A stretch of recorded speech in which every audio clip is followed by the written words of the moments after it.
Welcome to Aspirants Entrepreneur. Today we will be dealing with our next chapter जिसका नाम है जी citizenship.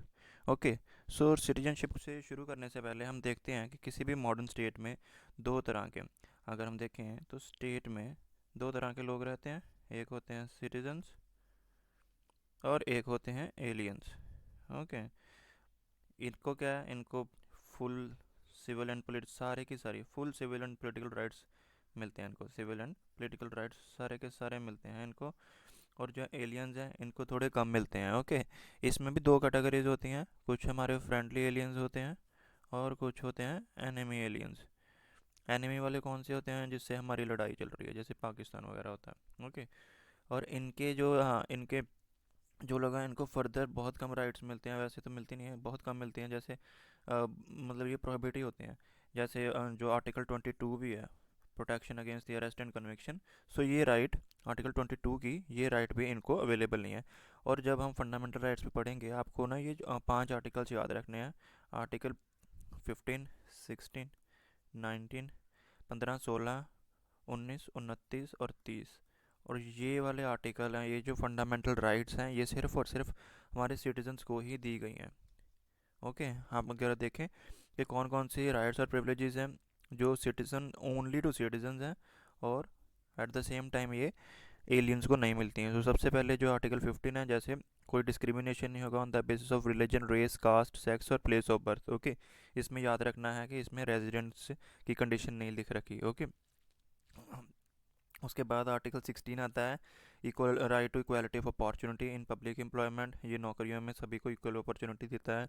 और जो 19 वाला है, इसमें आपको पता है वो freedom of speech, expression, assembly, association, movement, residence और प्रोफेशन की आज़ादी है. ये 29 और 30 ये हैं कल्चरल एंड एजुकेशनल राइट्स हैं, जिसमें इसमें सारे सेक्शंस को जिनकी कोई भी कल्चर और लिंग्विस्टिक है डिस्टिंक्ट है उसको प्रिजर्व करने की राइट दी गई हुई है. और इसमें क्या दे रखा है 30 में कि उनको अपने वो एजुकेशनल इंस्टीट्यूशंस भी चला सकते हैं. ओके. उसके बाद आगे चलते हैं, इनको और कौन कौन से राइट्स हैं जो डिनाई उनको की गई हैं और इनको हैं.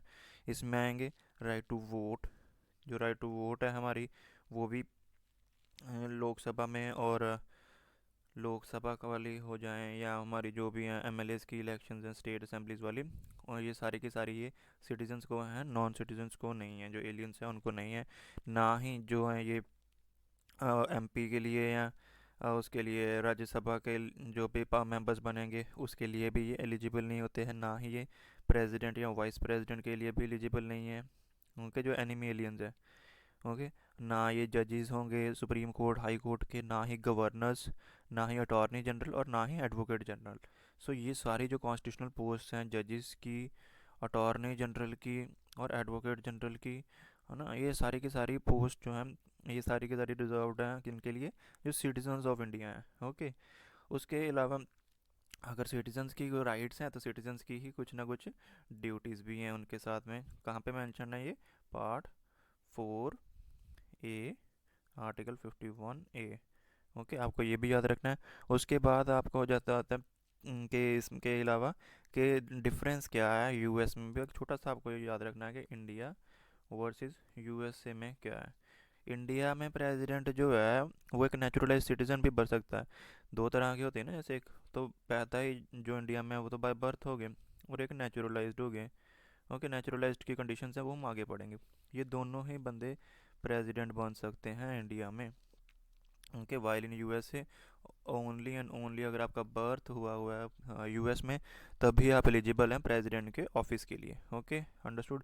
क्योंकि ये यहाँ पर डिस्टिंक्शन इसीलिए है, तभी कभी आपने देखा किसी और कंट्री के रीजन का कोई प्रेसिडेंट नहीं बना होगा यूएस का, अगर वहाँ पे बर्थ हुआ होगा तभी बना होगा. आगे हम चलते हैं कि सिटीजनशिप के रिगार्डिंग कॉन्स्टिट्यूशन में क्या क्या प्रोविजंस हैं. सो आपको याद रखना होगा आर्टिकल 5 to 11 सिर्फ और सिर्फ यही कॉन्स्टिट्यूशन में दे रखी हैं पार्ट 2 में और आर्टिकल 5 to 11 में दे रखी हैं ये. ओके. इसमें ये कोई भी इतने एलेबोरेट प्रोविजंस नहीं दे रखी हैं. इसमें सिर्फ और सिर्फ एट द टाइम ऑफ जब हमारा कॉन्स्टिट्यूशन शुरू हुआ ना, उसी टाइम पे कौन सिटीज़न होगा कौन नहीं होगा, ये कमेंसमेंट ऑफ कॉन्स्टिट्यूशन के टाइम की ही प्रोविजंस दे रखी हैं. ओके. इसमें भी कुछ डेट्स वगैरह हैं, ये बहुत पेचीदा डेट्स हैं, ये पेपर में कभी पूछी नहीं है और आई डोंट थिंक सो कि ये पूछेंगे भी, लेकिन हम फिर भी एक बार गो थ्रू सभी को करेंगे। ओके। और आपको पता होगा कमेंसमेंट की डेट जनवरी 26, ओके, 1950। इसी तरीके से अडॉप्शन की डेट क्या थी, नवंबर 26, 1949। उसके बाद वो कहाँ पे प्रीएम्बल में डेट ऑफ अडॉप्शन वाली मेंशन्ड है। ओके। उसमें हम और आगे चलते हैं। ये जो कॉन्स्टिट्यूशन में है, कॉन्स्टिट्यूशन में आपको कभी भी कोई भी प्रोविज़न ऐसे नहीं मिलेगी जिससे आपको एक्विजिशन या कैसे सिटीजनशिप, लॉस ऑफ सिटीजनशिप होगा, ये सारी प्रोविजंस कहाँ पे हैं, ये हैं सिटीजनशिप एक्ट 1955। ओके। ये आपको यहाँ पर कॉन्स्टिट्यूशन में नहीं मिलेगा, ये सारा कुछ आपको यहाँ पे मिलेगा। यहाँ पर सिर्फ और कमेंसमेंट का बात होगी। ओके। हम आगे चलते हैं। उसके आगे चार कैटेगरीज के आदमी आते हैं आर्टिकल 5, 6, 7 और 8 में। ओके। इसमें क्या है कि कौन कौन से बंदे eight the time of commencement of constitution कौन कौन से आदमी सिटीजन बन सकते थे। ओके। सो सबसे पहले तो वो बंदे, नंबर वन आपको इसमें याद क्या रखना है कि जो 26 जनवरी 1950 को के टाइम तक, ओके, वो जहाँ तक वो डोमिसाइल थे, यानी कि इंडियन, उस जो इंडियन टेरिटरी है उसमें ही डोमिसाइल थे, प्लस उनको तीन कंडीशंस, ओके, उसको कुछ कोई भी any one of the three conditions, इन तीनों में से कोई एक कंडीशन भी फुलफिल करनी है।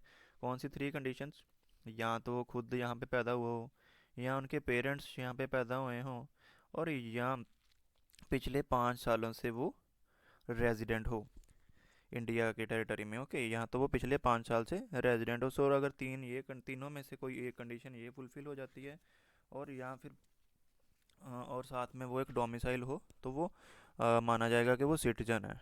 ओके। उसके बाद आगे हम चलते हैं सेकंड पे, और दूसरे नंबर पे कौन से होंगे, इसमें आएंगे वो वाले पर्सन जो माइग्रेट कर गए थे, इंडिया को माइग्रेट किए हैं, पाकिस्तान से आए हैं, जो पाकिस्तान से इंडिया को आए हैं। ठीक है, कब ऐसे और कैसे आए हैं, इसमें भी दो तरीके हैं, दो याद करने हैं आपको। ठीक है, वो इंडियन सिटीजनशिप, इंडियन सिटीजन कैसे बनेंगे, इसमें एक आपको डेट याद रखनी है, जुलाई 1948। ये इस दिन हमारा वो जो माइग्रेशन का परमिट वगैरह का सिस्टम था ना, वो शुरू हुआ था, और इसको उन्होंने कट ऑफ डेट मान लिया था। ओके।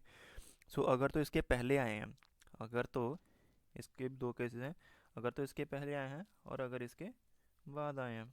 अगर तो इसके पहले आए हैं तो फिर तो चलो कोई बात नहीं, फिर तो वो ऑर्डिनरली रेजिडेंट है इंडिया के, जब से वो माइग्रेट करके, तो फिर तो वो ऑर्डिनरीली उनको रेजिडेंट माना जाएगा इंडिया का। ओके। उसके बाद अगर तो वो उसके बाद आते हैं, तब उनको क्या करना पड़ेगा, रजिस्ट्रेशन के प्रोसेस से गुजरना पड़ेगा। ओके। और रजिस्ट्रेशन के लिए क्या करना पड़ेगा उनको, रजिस्ट्रेशन भी वो तभी कर पाएंगे अगर वो उससे जब उन्होंने एप्लीकेशन दी है उसके 6 महीने पहले से वो ऑर्डिनरली रेजिडेंट वहाँ पे मतलब रह रहे हैं। ओके। 6 महीने से पहले से इंडिया में रह रहे हैं। ये हमारा हो गया सेकंड पॉइंट। इसमें अपनी कट ऑफ डेट याद रखनी है। Okay, this cut off date is you have to be very remember. उसके बाद आपको याद रखना है कि थर्ड पॉइंट में क्या है, third point you have to be very careful. इसमें भी क्या है कि वो लोग जो पाकिस्तान चले गए थे इंडिया से, कब, आफ्टर March 1, 1947, बट लेटर वो दोबारा से इंडिया में आ गए थे रीसेटलमेंट के लिए। ओके। आपको इसमें क्या करना है, जो एक इंडिया है और यहाँ पे पाकिस्तान है, इंडिया से कुछ लोग पाकिस्तान चले गए थे, कब गए थे, March 1, 1947 में, और उसके बाद वो रीसेटलमेंट के लिए दोबारा ही इंडिया आ गए कि उनको लगा कि नहीं जी ये तो काम बड़ा ख़राब है। ओके। March 1, 1947 ये लकी लोग कुछ जैसे वापस आए थे। ओके। तो इनको भी अगर रहना, इनको भी अगर एप्लीकेशन, ये भी किस प्रोसेस के थ्रू आएंगे, ये भी वाया रजिस्ट्रेशन ही आएंगे। और रजिस्ट्रेशन के लिए इनको भी 6 मंथ्स पहले हमारे इंडिया में रेजिडेंट होना पड़ेगा। से 6 महीने रहेंगे, उसके बाद एप्लीकेशन फ़ाइल करेंगे रजिस्ट्रेशन की, तभी ये भी बन पाएंगे। सो यहाँ पे एक नई डेट आ गई है, March 1, 1947। पिछली थी जुलाई 19, 1948। ओके। ये उसके पहले की है, इसलिए इसका प्रोसीजर जो है वो सिंपल है। उसके बाद हम चलते हैं कि उसके बाद जो चौथी और लास्ट प्रोविज़न है आर्टिकल 8 में दे रखी है, उसमें है कि अगर कोई पर्सन या उसके पेरेंट्स या ग्रैंड पेरेंट्स हैं वो अनडिवाइडेड इंडिया में, कहाँ पे पैदा हुए हैं, अनडिवाइडेड इंडिया में पैदा हुए हैं।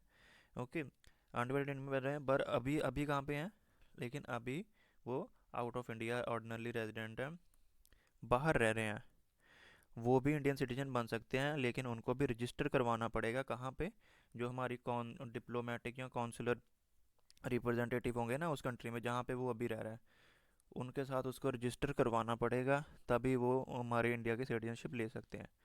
ओके। उसके बाद आ जाते हैं कि इस प्रोविज़न के में आपको पता होगा जो आउट ऑफ इंडिया रह रहे हैं और वो भी इंडियन सिटीजनशिप चाहते हैं, है ना, तो उनको जैसे ये करना पड़ेगा। तो ये किन के बारे में बोल रहे हैं, ये ओवरसीज सिटीजन्स इंडियंस के बारे में बात कर रहे हैं। ओके। ओवरसीज,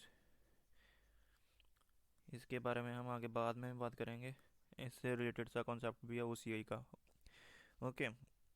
सो अगर देखें तो चार हमने बंदे किए। सबसे पहले हमने देखा था कि जो डोमिसाइल वाले थे, और दूसरे वाले में देखा था जो माइग्रेट करके पाकिस्तान से आए थे, दूसरे तीसरे नंबर पे हमने देखा था वो पाकिस्तान गए थे लेकिन दोबारा से आ गए थे, और चौथे नंबर पे हैं जो इंडियन ओरिजिन के हैं, जो आउट ऑफ इंडिया हैं। ओके। आगे हम चलते हैं। कॉन्स्टिट्यूशन में आर्टिकल 9, 10 और 11, तीन आर्टिकल्स में कुछ और भी प्रोविजंस दे रखी हैं। जैसे आर्टिकल 9 में उन्होंने कहा है, आर्टिकल 9 में उन्होंने क्या कहा कि अगर कोई बंदा वॉलंटरली वॉलंटरली दूसरी कंट्री की सिटीजनशिप को अक्वायर कर लेता है, तो उसकी जो है सिटीजनशिप है हमारी इंडिया वाली है, वो इंडिया वाली ख़त्म हो जाएगी। ओके। उसके बाद सेकंड वाले में बताया गया है कि कोई भी अगर बंदा सिटीजन है इंडिया का, वो ऐसे सिटीजन तभी रह पाएगा, सारे every person who is or is deemed to be citizen of India shall continue to be citizen subject to the provisions law made by the parliament. So जो पार्लियामेंट की जो भी प्रोविजंस होगी उसी हिसाब से उनको सिटीजन रहना पड़ेगा। उसके बाद थर्ड में क्या है कि पार्लियामेंट के पास ही पावर होगी कोई भी प्रोविज़न बनाने की, एक्विजिशन, टर्मिनेशन और किसी भी मैटर के लिए। 11 आर्टिकल में दे रखा है कि पार्लियामेंट के पास ही पावर होगी कोई एक्ट बनाने की जिससे वो एक्विजिशन या टर्मिनेशन की बात कर सकते हैं। इसी प्रोविज़न को फॉलो करते हुए क्या बना दिया उन्होंने, सिटीजनशिप एक्ट 1955। अभी बाकी मेन जो चीज़ें हैं वो इसी में हैं। ठीक है। सिटीजनशिप एक्ट ओरिजिनली तो जो था उसमें उन्होंने ओरिजिनली जो सिटीजनशिप एक्ट था ना 1955, उसमें कॉमनवेल्थ सिटीजनशिप का भी कॉन्सेप्ट था, लेकिन इसको 2003 में ख़त्म कर दिया गया था। सो जो कॉमनवेल्थ सिटीजनशिप थी ना, कॉमनवेल्थ कंट्रीज़ में भी उन्होंने अलग से एक कॉन्सेप्ट चलता था कॉमनवेल्थ सिटीजनशिप का, इतना इंपॉर्टेंट नहीं है, लेकिन इसको अभी 2003 में ये ख़त्म हो गया। ओके। अभी हम बात करते हैं कि सिटीजनशिप एक्ट 1955 में एक्विजिशन की कौन कौन सी प्रोविजंस हैं। सो अराउंड 6 मेथड्स हैं जिनसे हम लोग सिटीजनशिप को अक्वायर कर सकते हैं। सो सबसे पहले एक्विजिशन। एक्विजिशन कैसे कैसे हो सकती है, एक्विजिशन हो सकती है सबसे पहले है बाय बर्थ। अभी इनमें ना कुछ डेट्स आएंगी सभी में, वो उनका आपको बस थोड़ा थोड़ा आइडिया सा होना चाहिए कि बहुत वेग सी डेट देते हैं तो आप उसको एलिमिनेट कर पाओ, वैसे तो क्वेश्चन आता नहीं है। ठीक है। सबसे पहले वाली डेट है, सबसे पहले आपको वही कमेंसमेंट ऑफ कॉन्स्टिट्यूशन की है कि कोई भी बंदा अगर 26 जनवरी 1950 और 26 जनवरी 1950 के बाद या उस दिन या और बट बिफोर जुलाई 1 1987 बॉर्न होता है तो उसको हम सिटीज़न बाय बर्थ बोलेंगे।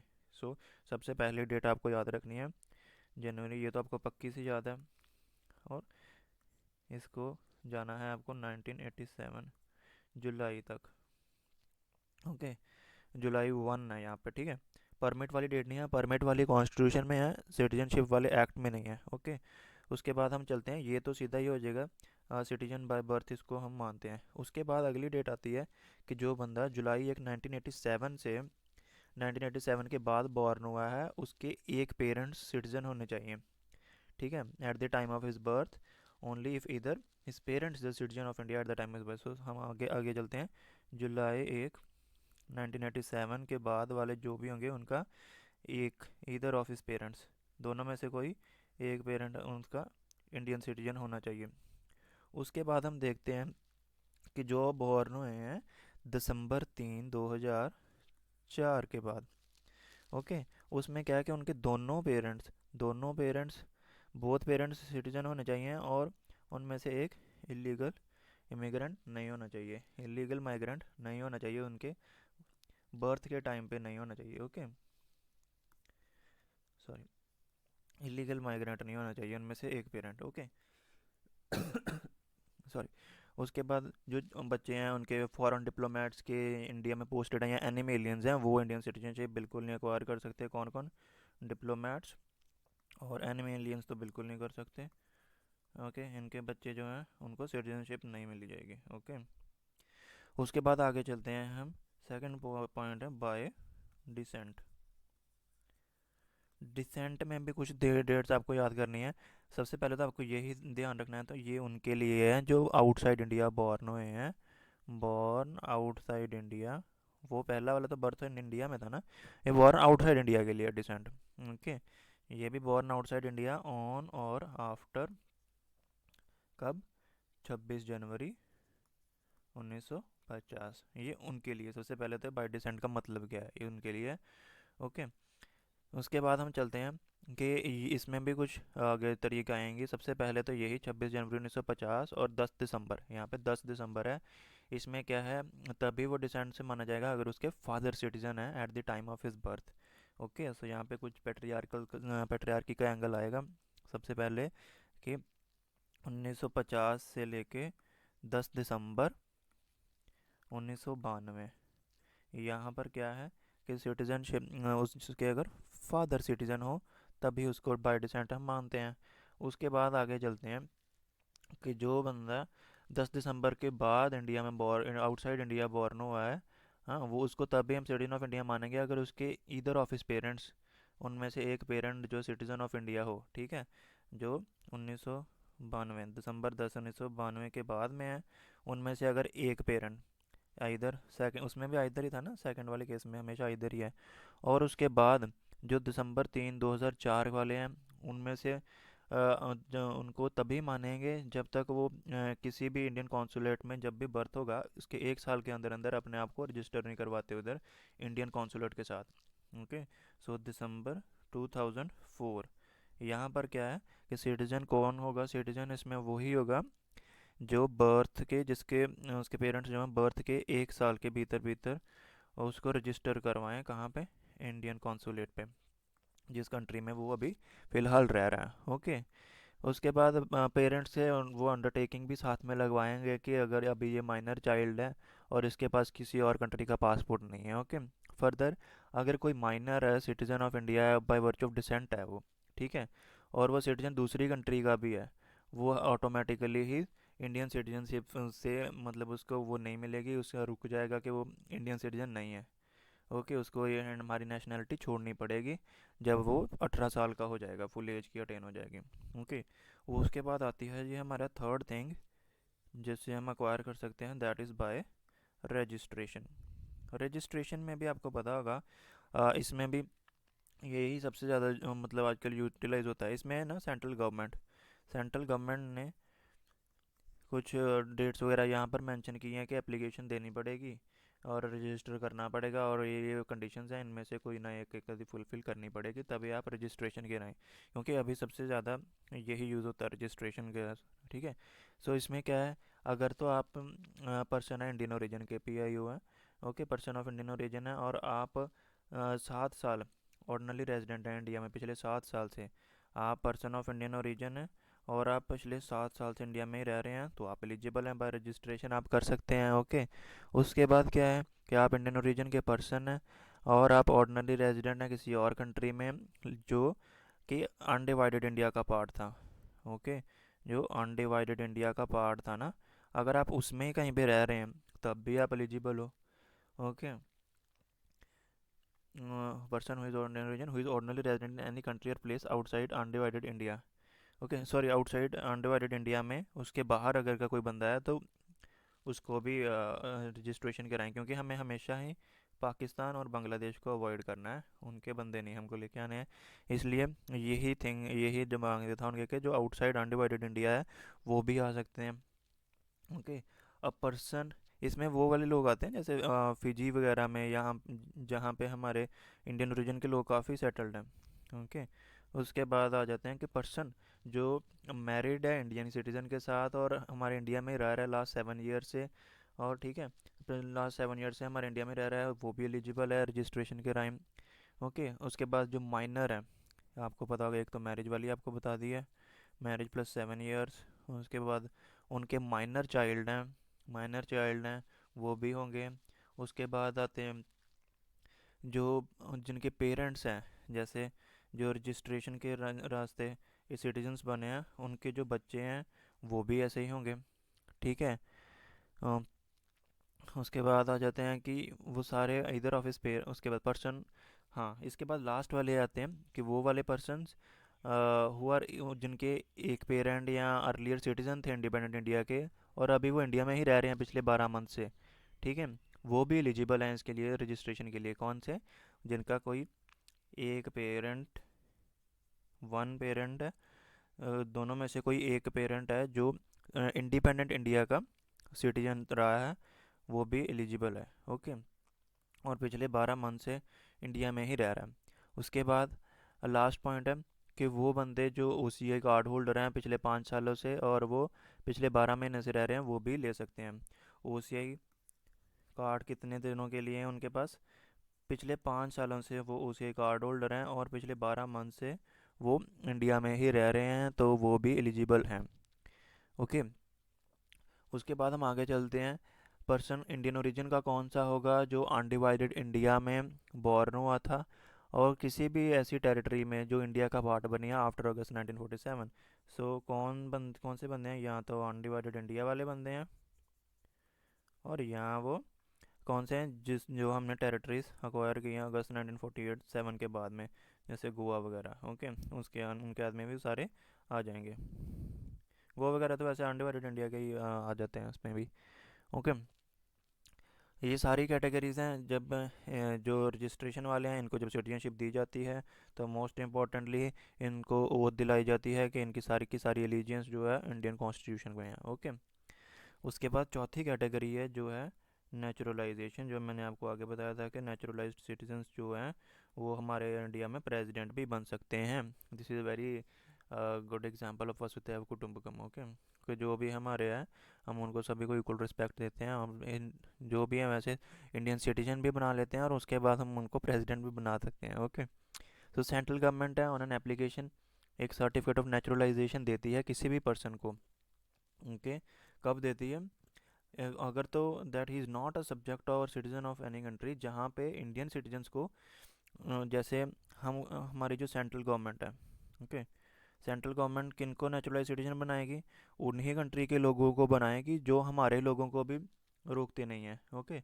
अगर ऐसी कंट्री को बना दें कि हम, वो कंट्री बोले कि हम आपके लोगों को तो नहीं देंगे, ठीक है, आप हमारे लोगों को देंगे, तो ऐसा नहीं होगा। ठीक है। उसके बाद आता है कि अगर कोई खुद बंदा दूसरी कंट्री की सिटीजनशिप को छोड़ देता है, तो इंडियन सिटीजनशिप के लिए उसकी एप्लीकेशन एक्सेप्ट हो जाएगी। ओके। तीसरे आते हैं वो लोग जो जो जिन्होंने इंडिया में रहे हो, इंडिया में रिज़ाइड भी किया है और इंडिया में सर्विस भी दी है, या दोनों में से कोई भी दिया है, वो भी नेचुरलाइज सिटीजन बन सकते हैं। और पिछले 12 साल, ये हमेशा पिछले 12 मंथ वाला है ना, ये हर जगह पे आएगा, क्योंकि आपको जब भी आपको एप्लीकेशन देनी है ना, चाहे वो रजिस्ट्रेशन या नेचुरलाइजेशन की देनी, तो आपको पिछले 12 मंथ जो है आपको रुकना पड़ेगा इंडिया में। ओके। उसके बाद हम आगे चलते हैं कि जो पिछले 14 सालों में से, फ्रॉम लास्ट 14 ईयर्स, उसमें से 11 साल इंडिया में रहे हों और 12 महीने लास्ट वाले वो इंडिया में ही हों। ओके।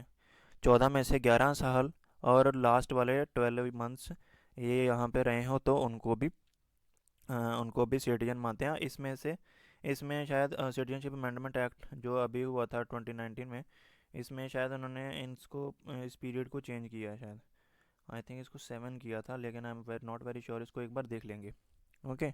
उसके बाद हम आगे चलते हैं कि उसके बाद बंदे का करेक्टर अच्छा होना चाहिए, उसको 8 शेड्यूल की किसी लैंग्वेज में नॉलेज होनी चाहिए, और उसने इसकी एक और एग्जांपल भी है, एक और ये भी है कि अगर हम, ये सारी कंडीशंस हैं जो नेचुरलाइजेशन किसको ख़त्म भी कर सकते हैं कैसे, कि अगर कोई बंदा बहुत ही ज़्यादा इंपॉर्टेंट हो, उसकी बहुत ज़्यादा कंट्रीब्यूशन हो, डिस्टिंग्विश्ड सर्विस हो, किसमें, साइंस में या फिलॉसफी में या आर्ट में, कोई लिटरेचर में, वर्ल्ड पीस और ह्यूमन प्रोग्रेस में उसने कुछ कंट्रीब्यूट किया हो, तो हम उनको दे देते हैं। जैसे इसमें कुछ बंदे आएंगे, एग्जांपल आएगा जैसे अदनान सामी को दी थी।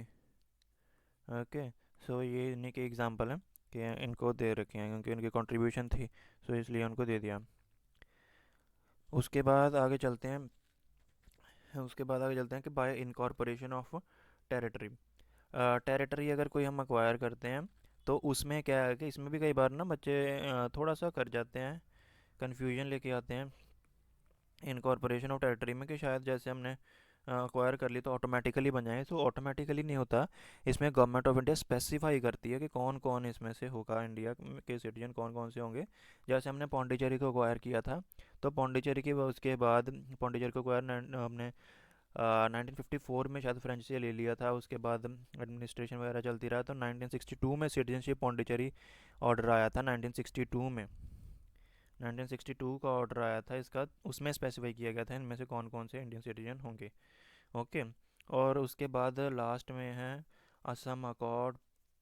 असम अकॉर्ड में भी आपको कुछ चीज़ें बहुत ज़रूरी हैं, रखनी पड़ेंगी याद। इसमें amendment act, citizenship amendment act 1985 की डील करते हैं।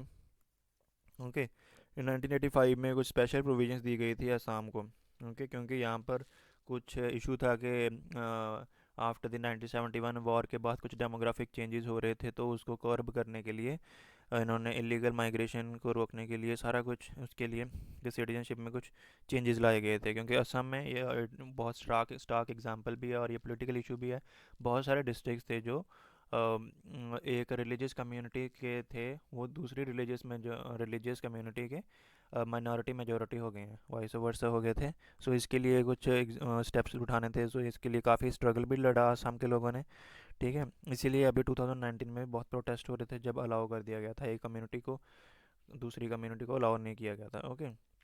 उसके अलावा हम लोग चलते हैं इसमें कि डेट्स आपको याद रखनी है कि कोई भी इंडियन ओरिजिन का पर्सन था जो असम आया है कब, जनवरी 1 1966, 66 को आया था जनवरी, बांग्लादेश से। ओके। असम, और यहाँ फिर वो असम में, यहाँ तो वो असम में ही रह रहा है, यहाँ वो बांग्लादेश से असम को आया है, बांग्लादेश से असम को आया है। उन सभी को सिटीजन नहीं माना जाएगा इंडिया का, ठीक है। उनको नहीं हम छेड़ सकते हैं, ठीक है, क्योंकि वो माना जाता है कि पहले के ही हैं। ओके। उससे उनसे कोई बात नहीं है। उसके बाद हम सेकंड आती है कि जो 1966 से आते हैं 1971 के बीच, 1971 के बीच जो आते हैं, उनमें क्या है कि उनको क्या है कि उनको रजिस्ट्रेशन के माध्यम से वो बन सकते हैं इंडियन सिटीजन। लेकिन उसके 10 साल तक उनको मोस्ट ऑफ द राइट्स दिए जाएंगे। 10 साल तक उनको मोस्ट ऑफ द राइट्स दिए जाएंगे, लेकिन 10 साल तक उनको राइट टू वोट नहीं दिया जाएगा, उनको वोटिंग का अधिकार नहीं दिया जाएगा। ओके। ठीक है, 10 साल के बाद दिया जाएगा उनको। ये सारा कुछ आपको याद रखना है, बाकी सारी राइट्स उनके पास हैं। उसके बाद आगे हम चलते हैं, चैप्टर में आता है कि इसी के आगे कि लॉस ऑफ सिटीजनशिप कैसे होता है। ठीक है जी। लॉस ऑफ सिटीजनशिप, ये भी सिटीजनशिप एक्ट में ही आ रहा है। इसके भी 3 वेज हैं। सबसे पहले है रिनंसिएशन बाय रिनंसिएशन। रिनंसिएशन में क्या है कि अगर जैसे कोई भी सिटीज़न है, वो डिक्लेरेशन दे दे कि मैं अभी इंडियन सिटीजनशिप नहीं ले रहा चाहता, तो वो बंदा उसने खुद ही वॉलंटरली रिज़ाइन कर दिया, रिनाउंस कर दी, तो ऐसी कंडीशन में क्या है कि उसकी सिटीजनशिप चली जाएगी। ठीक है। और लेकिन अगर डिक्लेरेशन, ये जो डिक्लेरेशन है ये ड्यूरिंग वॉर है, तो गवर्नमेंट उसको अलाउ नहीं करेगी। ओके, उसको विदहोल्ड कर सकती है सेंट्रल गवर्नमेंट। ठीक है। और इनमें ये भी ख्याल रखना है कि जो इनके माइनर चाइल्ड है ना इस बंदे के, ठीक है, वो भी इसी टाइम लूज़ कर जाएंगे। जो इनके माइनर चाइल्ड हो गए ना, उनकी भी सिटीजनशिप चली जाएगी। लेकिन इनके पास एक चॉइस होगी कि अगर एज ऑफ 18 के बाद वो चाहते हैं तो वो दोबारा से कंटिन्यू कर सकते हैं in India. Okay, as an Indian citizen. Okay. उसके बाद सेकंड नंबर पे आती है कि टर्मिनेशन। इसमें क्या है कि ऑटोमेटिकली ही किसी की टर्मिनेट हो जाएगी अगर वो वॉलंटरली या जानबूझकर, ठीक है, बिना किसी के प्रेशर के, अंडर इन्फ्लुएंस या कंपल्शन के वो दूसरे कंट्री की सिटीजनशिप ले लेता है, तो उसकी इंडियन सिटीजनशिप ऑटोमेटिकली ही टर्मिनेट हो जाएगी। ठीक है। ये भी वॉर के टाइम पे एप्लीकेबल नहीं है। ओके। उसके बाद आ जाती है third, that is by deprivation. Deprivation में क्या है, कंपल्सरी टर्मिनेशन। कंपल्सरी टर्मिनेशन कुछ ऐसे सर्कमस्टांसिस हैं जहाँ पे फिर गवर्नमेंट है उसकी सिटीजनशिप उनसे ले लेती है। जैसे उसने अगर सिटीजनशिप कोई फ्रॉड से ली है, या वो कॉन्स्टिट्यूशन के प्रति लॉयल नहीं है, ओके, या अनलॉफुली जो सिटीज़न है उसमें अनलॉफुली एनिमी के साथ वो सारा ट्रेड वगैरह कर रहा है, वो वॉर के टाइम पे वो अनलॉफुली ट्रेड कर रहा है। और पिछले जैसे उसको सिटीजनशिप 2000 में मिली है, और 5 सालों के भीतर भीतर ही 2005 के भीतर भीतर ही वो कोई ऐसा कांड कर देता है कि उसको 2 साल की इम्प्रिजनमेंट वाली सज़ा होती है, जिसकी जिसकी 2 साल की इम्प्रिजनमेंट वाली सज़ा होती है। तो भी उसकी रजिस्ट्रेशन को है जो उसको कर देते हैं ख़त्म। उसके बाद अगर सिटीजन जो है ऑर्डिनरी रेजिडेंट है for 7 years continuously, ordinary resident outside, जो 7 साल से जो बंदा इंडिया में आया ही नहीं है, ठीक है, पिछले 7 ईयर्स में इंडिया में नहीं आया है, अब बाहर है पिछले 7 साल से, तो उसकी भी सिटीजनशिप जो है वो ख़त्म हो जाएगी। ठीक है जी। ये जो 3 तरीके हैं इनसे हमारी जो सिटीजनशिप है वो ख़त्म होती है। उसके बाद हमारा कॉन्सेप्ट आ जाता है जी किसका, जी सिंगल सिटीजनशिप का। आप सभी को पता है इंडिया में क्या है जी, single citizenship. Okay, single citizenship आपको पता है कि इंडिया, वैसे तो इंडिया में सारे फीचर्स क्या, फेडरल कॉन्स्टिट्यूशन है हमारे में, ज़्यादा फेडरल फीचर्स ही हैं, डुअल पॉलिटी है, लेकिन फिर भी सिंगल सिटीजनशिप है हमारे इधर। ठीक है, अनलाइक द यूएस जहाँ पर एक मतलब जो सेंटर की अलग होती है और स्टेट्स की अलग सिटीजनशिप होती है, स्विट्ज़रलैंड में भी ऐसे ही है। ओके, इंडिया में जो सारे सिटीजन्स हैं, ठीक है, इन इंडिया जो सारे के सारे सिटीजन हैं, चाहे वो बॉर्न इन विच, यहाँ तो वो किसी भी स्टेट में बॉर्न हो, कहीं पे भी वो कौन सी मर्जी स्टेट में बॉर्न हो, सभी को सेम सिविल पॉलिटिकल राइट्स मिलते हैं, no matter which state you are born. Okay, चाहे आप तमिलनाडु में बॉर्न हो, चाहे आप जम्मू एंड कश्मीर में बॉर्न हो, सभी को इक्वल पॉलिटिकल सिविल राइट्स मिले हैं। ठीक है, इसमें कोई डिस्क्रिमिनेशन नहीं है। ओके, लेकिन इसमें कुछ ना कुछ एक्सेप्शंस जरूर हैं। ठीक है, एक्सेप्शंस हैं इसमें। सबसे पहली एक्सेप्शन है एक आर्टिकल 16 को लेके। 16 में क्या है, 60 क्या कहता है कि इक्वल अपॉर्चुनिटी दी जाएगी सभी को इन पब्लिक एम्प्लॉयमेंट, इन पब्लिक एम्प्लॉयमेंट, सभी को इक्वल अपॉर्चुनिटी दी जाएगी।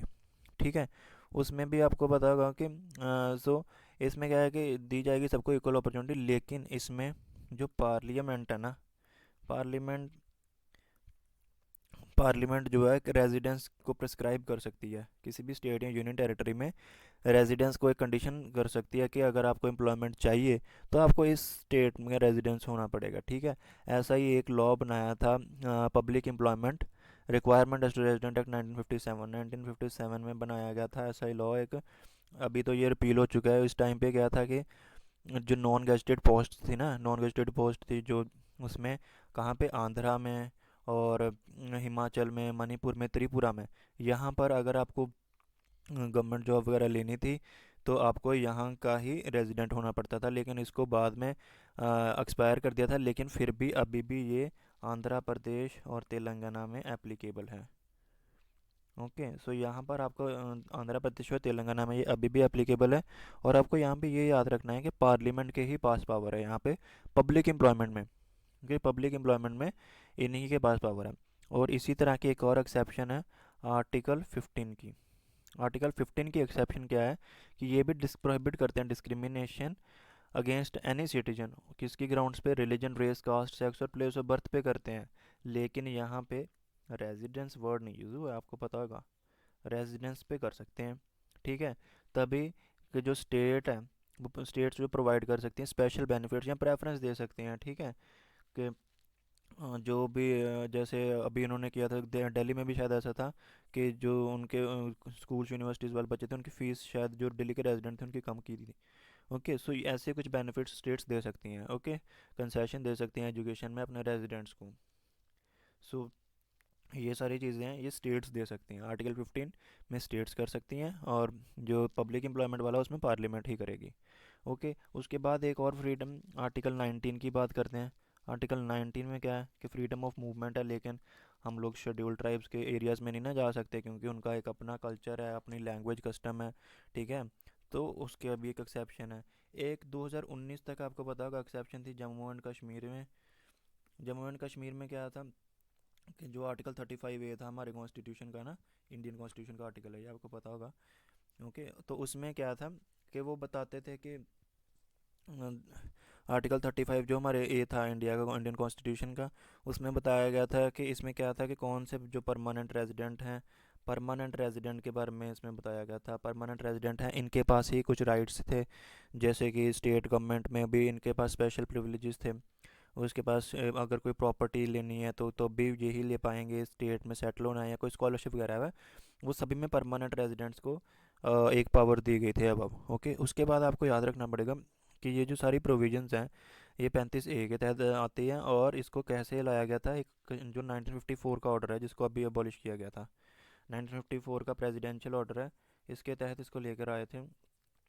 ओके, इसको अभी इसको रिप्लेस कर दिया है 2019 का जो constitution application to JNK order किया गया है ना, 2019 का जो प्रेसिडेंशियल ऑर्डर है, इसने उसको रिप्लेस कर दिया है, जिसके तहत क्या हुआ, जिसके तहत 35A का जो सारे के सारे उसको होलो कर दिया, 370 को भी होलो कर दिया, जबकि सारी की सारी प्रोविजंस हैं जो उसकी अभी इंडियन कॉन्स्टिट्यूशन की ही अप्लाई होती हैं उधर। ओके, उसके बाद हम आगे चलते हैं, आगे कंसेप्ट आता है overseas citizenship of India, OCI। Okay, OCI में देखो आपको सबसे पहले याद रखना है कि एक थे LM Singhvi committee. LM Singhvi committee बनाई गई थी कब, 2000 में। ठीक है, इनको बनाया गया था कि वो आपको सारा स्टडी करना है कि जो ग्लोबल इंडियन डायस्पोरा है, सारे डायस्पोरा को स्टडी करने के लिए, और कैसे हम उनके लिए अच्छा कर सकते हैं। ओके, उनके साथ हमारा रिलेशनशिप कैसे बढ़िया हो सकता है। सो इन्होंने रिकमेंडेशंस दी। इन्होंने क्या कहा कि जो सिटीजनशिप अमेंडमेंट एक्ट है ना, उसको उसमें करो कि उसमें ना डुअल सिटीजनशिप, इन्होंने रिकमेंड किया कि डुअल सिटीजनशिप देनी शुरू कीजिए आप क्या करो, डुअल सिटीजनशिप देनी शुरू करो जो PIOs हैं। ओके, उसके बाद उन्होंने कहा कि जो OCI वाले हैं, उन्होंने एक और ये भी कहा कि उनको एक तो OCI की भी प्रोविज़न इन्होंने बोली। ठीक है, कुछ कुछ स्पेसिफाइड कंट्रीज़ में से। ठीक है, उसके बाद गवर्नमेंट ने ना, अगर जैसे इन्होंने बोल दिया कि इनकी ये रिकमेंडेशन थी, जब गवर्नमेंट इसके बाद ये गवर्नमेंट के पास गई, गवर्नमेंट ने इनकी रिकमेंडेशन को मान लिया, और उन्होंने क्या किया कि उन्होंने कहा ठीक है हम OCI कार्ड्स देंगे, उस मतलब OCI सिटीजनशिप देंगे किन 16 कंट्रीज़ में से, लेकिन उसमें से पाकिस्तान और बांग्लादेश आउट होंगे। ओके, ये था कॉन्सेप्ट उसका। उसके बाद ही इन्होंने कहा कि हमें जो कॉमनवेल्थ सिटीजनशिप है प्रिंसिपल एक्ट्स में से, उसको भी ख़त्म कर देना चाहिए, और गवर्नमेंट ने वो भी ख़त्म कर दी। कॉमनवेल्थ सिटीजनशिप आपको पता ही है, इसको रिपील कर दिया गया था। ओके, इसको भी रिपील कर दिया गया था। उसके बाद जो 2005 में इसका स्कोप और बढ़ा दिया गया। ठीक है, सारी कंट्रीज से PIOs को अलाउ कर दिया गया। लेकिन हमको पता होगा कि आपको ना ये बड़ी एक चीज़ है, कई बार ना हम यहाँ पर कंफ्यूज हो जाते हैं कि OCI शायद डुअल सिटीजन ही है। आपको ये स्टेटमेंट आ भी सकती है, लेकिन आपको याद रखना है कि it is not a dual citizenship, क्योंकि अगर डुअल सिटीजनशिप है तो ये हमारे कॉन्स्टिट्यूशन के अगेंस्ट हो जाती है। So it is not a dual citizenship. Okay, ये एक सिर्फ एक नॉमनक्लेचर है, लेकिन ये डुअल सिटीजनशिप नहीं है। ओके, उसके बाद 2015 में क्या होता है, क्योंकि ये दो स्कीमें चल रही थी, एक तो थी PIO कार्ड होल्डर, PIO की स्कीम चल रही थी, PIO कार्ड स्कीम चल रही थी, और एक चल रही थी OCI कार्ड स्कीम। ठीक है, OCI कार्ड स्कीम। सो जैसे गुड गवर्नेंस के काम चल रहे हैं, तो गवर्नमेंट ने क्या किया कि इनको सिंक्रोनाइज कर दिया, ताकि मिनिमम हो सके जो भी है गवर्नमेंट कम हो और गवर्नेंस अच्छी हो। सो अच्छी गवर्नेंस की एग्जांपल ये भी है कि 2015 में उन दोनों को मर्ज करके एक नई स्कीम चला दी, जिसका नाम चल रख दिया OCI card holder. Okay, OCI card holder scheme रख दिया गया है उसका नाम। Okay, OCI card holder. ठीक है, उसमें क्या क्या प्रोविजंस हैं, उसमें भी इसकी एलिजिबिलिटी क्या है, कौन कौन इसमें रजिस्ट्रेशन करवा सकता है, कौन कौन रजिस्टर कर सकता है इसमें, इसके लिए ये सारा कुछ ना इसमें इसी के सारे प्रोविजंस में दे रखा है ना OCI में। ठीक है, OCI की सारी प्रोविजंस ये भी सारे किसमें, सिटीजनशिप में मेंशन है, सिटीजनशिप अमेंडमेंट एक्ट में। ओके, सो हमको याद रखना है कि जब इसको मर्ज किया गया तो उसके बाद कुछ कुछ एलिजिबिलिटी क्राइटेरिया भी था। ठीक है, कौन कौन से बंदे एलिजिबल हैं, जो इंडिया के सिटीजन जो भी है, तो ये रह कहाँ पे रहे, सबसे पहले तो आपको बेसिक कॉन्सेप्ट यही याद रखना है कि OCI फ़िलहाल इंडिया के सिटीजन नहीं है ये, these are not Indian citizens. ठीक है, ये याद रखना है, ये सिटीजन्स नहीं है, लेकिन इनका नाम ओवरसीज सिटीजन है। ओके, ये सिटीजन एक्चुअल में नहीं है। ठीक है, अभी रह तो ये बाहर ही रहे हैं। ठीक है, लेकिन कभी अगर जैसे अभी एलिजिबिलिटी इनकी कैसे देखेंगे कि पहले मान लो कि ये इंडिया के सिटीजन थे, ठीक है, कभी कमेंसमेंट ऑफ कॉन्स्टिट्यूशन के बाद अगर पहले कभी सिटीजन होंगे तो तब इनको दे दिया जाएगा। उसके बाद या तो ये कभी एलिजिबल हुए होंगे, ठीक है, जब जब हमारा जनवरी 26 1950 को अगर ये एलिजिबल भी थे तब भी ये एलिजिबल हैं कि OCI बन सकते हैं। या ये सिटीजन किसी और कंट्री अगर तो ये बिलोंग करते हैं जो हमारे 1947 अगस्त 15 1947 के बाद 1947 के बाद जो भी हमने टेरिटरीज एक्वायर की हैं अगर तो उसके पार्ट हैं तो उस तब भी बन सकते हैं, ठीक है। और इन सब के जो भी ग्रैंड डॉटर्स हैं, ग्रैंड चाइल्ड हैं, ठीक है, ग्रेट ग्रैंड चाइल्ड हैं, जो भी OCI हैं, तो वो भी सारे के सारे एलिजिबल हैं OCI के लिए, ओके। इनके आगे माइनर चाइल्ड भी एलिजिबल हैं, इनके स्पाउस भी एलिजिबल होते हैं, ठीक है। ये सारी छोटी छोटी कंडीशंस हैं, चलो ऐसी डिटेल से पूछेंगे नहीं तो आपको थोड़ा सा ये याद रखना है। उसके बाद इनको राइट्स कौन कौन से हैं, ठीक है। राइट्स में आपको ये याद रखना है कि सेंट्रल गवर्नमेंट ही सारा कुछ बताती है ओवरसीज सिटीजन OCI के लिए भी, कि इनको राइट्स ये हैं ये नहीं है। अभी आपको याद यही रखने हैं कि इनको कौन कौन से ये OCI कहाँ कहाँ पे एलिजिबल, कौन कौन सी राइट्स इनको नहीं है, इनको कौन कौन सी राइट्स नहीं है। नहीं है में क्या है, एक तो इनको आर्टिकल 16 में कि ये पब्लिक एम्प्लॉयमेंट नहीं ले सकते हैं। उसके बाद आपको पता होगा ये प्रेसिडेंट नहीं बन सकते हैं, ये वाइस प्रेसिडेंट नहीं बन सकते हैं, ये जजेस नहीं बन सकते हैं, ना ही सुप्रीम कोर्ट के और ना ही हाई कोर्ट के किसी के ये जज नहीं बन सकते हैं। और ना ही ये वोटर की तरह रजिस्टर हो सकते हैं, ठीक है, वोट भी नहीं डाल सकते क्योंकि ये सिटीजन नहीं है ना एक्चुअल में इंडिया के, ओके। अगर एक्चुअल में सिटीजन ही नहीं है तो फिर ये वोट कैसे डालेंगे। उसके बाद आपको ये भी याद रखना है कि ये ना ही ये किसी भी हाउस के मेंबर बन सकते हैं, ठीक है। जैसे ये MP नहीं बन सकते हैं, ना ही ये MP लोकसभा बन सकते हैं, ना ही ये MP राज्यसभा बन सकते हैं, ना ही ये MLA बन सकते हैं, ना ही ये MLC बन सकते हैं, ठीक है। ये कुछ भी नहीं बन सकते ऐसे। उसके बाद आपको हम बता रहे हैं कि ना ही ये किसी भी पब्लिक सर्विस में नहीं जा सकते, या ही कोई बड़ी बड़ी जो पोस्ट हैं, ठीक है, सेंट्रल गवर्नमेंट में उसमें कभी नहीं पार्ट ले सकते, ठीक है। ठीक है, अगर कोई एक्सेप्शन होगी तो वो सेंट्रल गवर्नमेंट बता देगी। सो ये वाली चीज़ें हैं ये जो OCS को नहीं मिलती हैं। उसके बाद आगे चलते हैं कि ये कैसे कैसे अगर किसी को रिनाउंस करना हो OCI, अगर मान लो अगर कोई मेंबर है OCI कार्ड है किसी के पास और अगर उसको रिनाउंस करना हो तो वो कैसे करे। एक तो यहाँ तो सिंपल वो डिक्लेरेशन कर दे कि नहीं जी अब मुझे OCI कार्ड नहीं चाहिए, तो सिंपल उसकी सिटीजनशिप जो है वो OCI कार्ड है वो ख़त्म हो जाएगा, ठीक है। और दूसरा केस वो है कि जैसे कोई पर्सन कार्ड होल्डर है और उसका जो स्पाउस है, ठीक है, उसने भी OCI का कार्ड ले रखा है, उसका माइनर चाइल्ड है वो भी OCI है, वो सारे के सारे ही ख़त्म। जैसे अगर इसने डिक्लेरेशन दे दिया, अगर इसके स्पाउस के पास भी है, अगर इसके बच्चे के पास भी है, तो इन सब का OCI कार्ड जो है वो रुक जाएगा, ख़त्म हो जाएगा, ओके।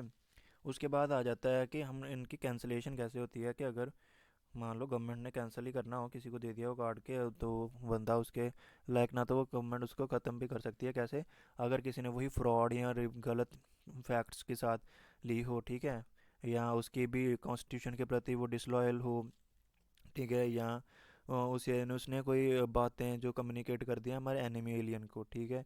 एक ये सारी कंडीशन सेम है कि 2 साल उसने पिछले 5 सालों में ऐसे कांड कर दिया कि उसको 2 साल की सज़ा हो रही है, या कि वो हमारी सोवरेनिटी और इंटेग्रिटी के अगेंस्ट चल रहा है।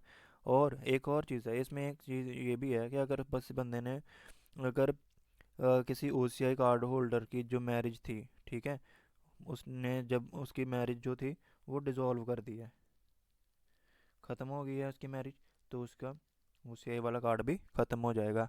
और अगर उस बंदे ने, अगर उसके स्पाउस ने वो कर दिया मैरिज, तो उसकी चल है लेकिन उसने बाहर भी किसी और के साथ मैरिज कर लिया, तब भी उसकी जो है OCI सिटीजनशिप का जो है वो ख़त्म हो जाएगा, कार्ड की जो वैलिडिटी है वो ख़त्म हो जाएगी। अब कुछ कुछ कंपैरिजन दे रखा था जैसे बुक में कि NRI PIO और OCI का कंपैरिजन, जो PIO NRI PIO और OCI, इन तीनों का कंपैरिजन आपको सबसे पहले तो ये बताना चाहिए कि ये जो होते हैं ना, ये होते हैं इंडियन सिटीजन ही होते हैं, ठीक है। ये इंडियन सिटीजन ही होते हैं। ये जो होते हैं इनके अनसेस्टर्स हमारे इंडिया में रहे होते हैं, अभी नहीं होते हैं, ठीक है। ठीक है, कभी ना कभी इनके दादा परदादा ये इंडिया के होंगे और ये भी इनके पास भी अभी भी इनके पास ये जो है इनके पास पासपोर्ट जो है वो इंडिया का ही होगा, क्योंकि ये तो इंडियन सिटीजन है। अभी ये फॉरेन पासपोर्ट के साथ चल रहे हैं, क्योंकि अभी नहीं रह रही है। ओसीआई जो है, ओसीआई सिंपली, ओसीआई आपको पूछे ना कि ओसीआई कौन है, आपको है ना ओसीआई वो बंदा है जो रजिस्टर्ड है as an OCI card holder under the citizenship act OCI under citizenship act 1955। ठीक है, सिंपल इसकी डेफिनेशन यही है आपको। बस यही है, बाकी आपकी एलिजिबिलिटी हमने पीछे देख लिया था सारा ओसीआई वगैरह का। ठीक है। और जो है, हाँ एक और भी चीज़ है कि जो ओसीआई होते हैं ना, इनको जो FRRO foreign registered foreign regional foreigners regional registration office, ठीक है, इनकी ज्यूरिसडिक्शनल जो भी कंट्रोल होता है वो सारा इनका ही होता है। FRRO का कंट्रोल होता है जब भी इनके रिलेटेड कोई भी क्वेरी होती है। बाकी इनकी फ़ीस वगैरह याद करने की कोई इतनी ज़रूरत नहीं है। ठीक है। उसके बाद आ जाता है कि इनको बेनिफिट्स क्या क्या हैं। ठीक है। जो एनआरआई को तो सारे बेनिफिट्स मिलते हैं, जो एक इंडियन सिटीजन के बेनिफिट हैं वो सारे इनको मिलते हैं। इनको कोई स्पेसिफिक बेनिफिट नहीं मिलता है। इनको भी काफ़ी जगह पे एनआरआई की तरह ही ट्रीट किया जाता है। ठीक है, मोस्टली जगह पे। एक तो इनको इनकी कंट्रोल तो इनका रहता है, लेकिन इनको वो नहीं करना पड़ता, रजिस्ट्रेशन वगैरह नहीं करनी पड़ती है FRRO पे के। ओके, इनके साथ कोई रजिस्ट्रेशन नहीं करनी पड़ती। ठीक है। ये इंटर कंट्री अडॉप्शन कर सकते हैं। ठीक है।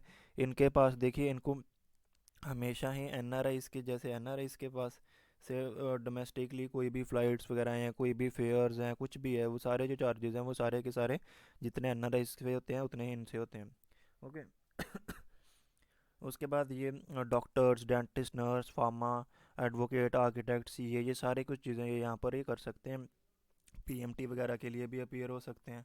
ठीक है, ये सारा कुछ यहाँ पे कर सकते हैं। उसके बाद ये है कि ये जो इंडिया में है, जो हमारे इनको ये तो पहले से सिटीजन है तो इनको कोई वीज़ा नहीं चाहिए। इनको वीज़ा चाहिए, और इनको ये तो लाइफ लॉन्ग वीज़ा का इनको तो सबसे बड़ा बेनिफिट होता है कि ये जितनी बार मर्जी आ जा सकते हैं, मल्टीपल एंट्री होती है इनको, विदाउट वीज़ा ये आ जा सकते हैं। ओके। उसके बाद है कि इनको लोकल पुलिस के साथ कुछ नहीं रजिस्टर करना पड़ता, इनको भी लोकल पुलिस के साथ रजिस्टर करना पड़ता है, और इनको तो नहीं करना पड़ता। ओके। उसके बाद आ जाते हैं कि कौन कौन सी एक्टिविटीज़ ये जो कर सकते हैं, ये सारी एक्टिविटीज़ कर सकते हैं क्योंकि ये सिटीज़न है। जो जो भी हम लोग कर सकते हैं वो सारी ये कर सकते हैं। इनको जिस प्रकार का वीज़ा मिला है ये वही एक्टिविटीज़ कर सकते हैं, और ये भी सारी एक्टिविटीज़ कर सकते हैं, एक्सेप्ट ये रिसर्च नहीं कर सकते हैं। ठीक है, वो वाली रिसर्च जिसके लिए स्पेशल परमिशन चाहिए होती है। ठीक है, वो वही वाली रिसर्च जिसके लिए स्पेशल परमिशन चाहिए होती है। ठीक है, सारी बाकी तो कर सकते हैं। ठीक है। बाकी सिटीजनशिप कैसे कैसे अक्वायर कर सकते हैं वो तो आपको पता ही है, पहले बता दिया। ये तो पहले सिटीजन है, इनको 7 साल पिछले रहना होगा, ऑर्डिनरी रेजिडेंट। ठीक है, 7 ईयर्स रहना होगा। और इसके लिए तो पिछले ओसे कार्ड होल्डर 5 साल से ये पिछले ओसे कार्ड होल्डर हों, और पिछले 12 मंथ से ये रह रहे हों। ठीक है। सो ये सारा था हमारा सिटीजनशिप का चैप्टर। सो आई होप सारा समझ लग गया होगा, क्योंकि इसमें कुछ कुछ माइन्यूट डिटेल्स हैं लेकिन इतना भी इंपॉर्टेंट नहीं है, कुछ इसका सिर्फ कंसेप्चुअल पार्ट इंपॉर्टेंट है। ओके, ये फैक्ट्स एंड डेट्स वगैरह इतने इंपॉर्टेंट नहीं है, सो इसको जल्दी से एक बार 2-3 बार पढ़ लें तो आपको आइडिया लग जाएगा। Okay, thank you so much.